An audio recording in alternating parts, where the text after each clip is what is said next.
Hola a todos, espero que se encuentren muy bien. Mi nombre es Joxel Corrales y mi compañera Yarixa Vargas.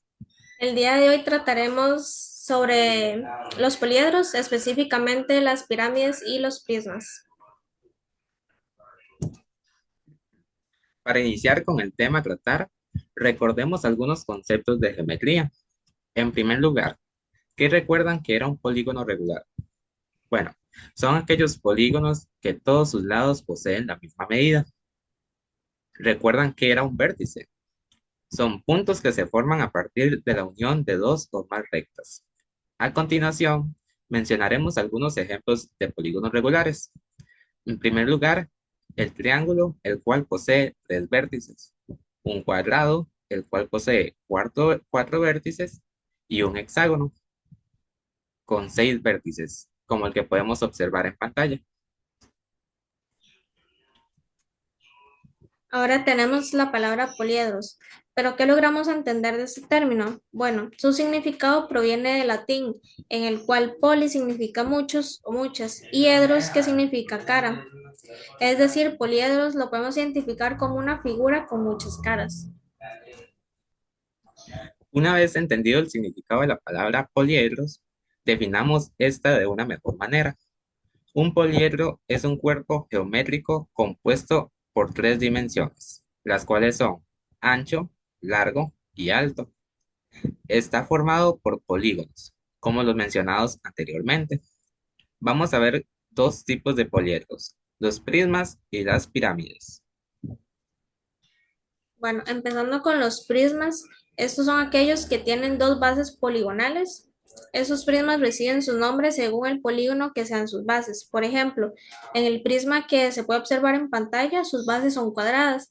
Entonces, este prisma recibe el nombre de prisma cuadrado, aunque es más conocido como el dado. Los prismas poseen distintos elementos, los cuales son sus bases. Estas son las dos caras iguales y paralelas del prisma. Las caras laterales son las caras que comparten dos de sus lados con las bases. Y la altura, la cual es la distancia que hay entre las dos bases.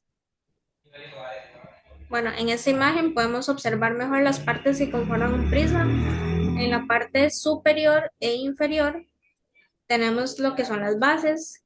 Por otra parte, observamos las caras laterales, que son las con las cuales se forma el prisma, y los vértices que se forman mediante las uniones de los lados de las caras laterales y las bases.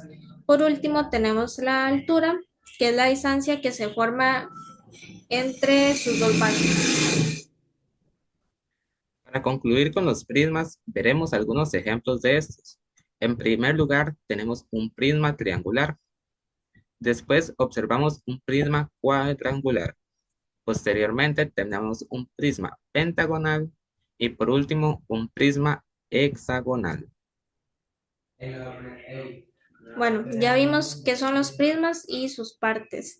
Ahora entraremos a ver lo que son las pirámides y cómo están compuestas. Las pirámides son aquellas que solo poseen una base poligonal. Las pirámides reciben sus nombres según el polígono que sea su base. Por ejemplo, en la pirámide mostrada en pantalla, su base es un rectángulo, por lo que esta se va a llamar pirámide rectangular.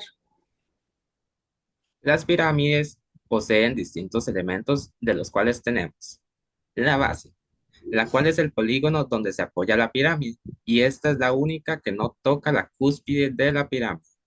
La cúspide o ápice es el punto donde coinciden las caras laterales.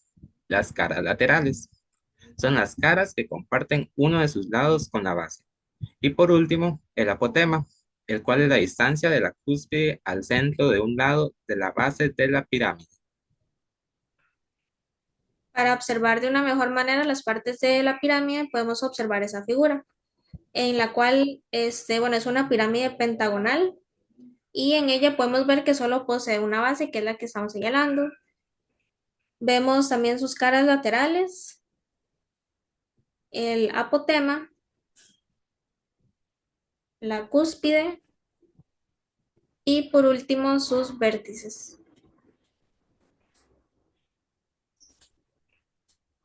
Para finalizar con las pirámides, observaremos algunos ejemplos de estas con sus respectivos nombres. En primer lugar, tenemos una pirámide triangular. Posteriormente, tenemos una pirámide cuadrangular. Debajo de esta, tenemos una pirámide hexagonal. Y por último, una pirámide pentagonal. Bueno, ahora que finalizamos los temas de pirámides y prismas, nos gustaría que nos comentaran la respuesta de la siguiente pregunta. ¿En cuál imagen se puede observar un prisma cuadrangular? Los estaremos leyendo.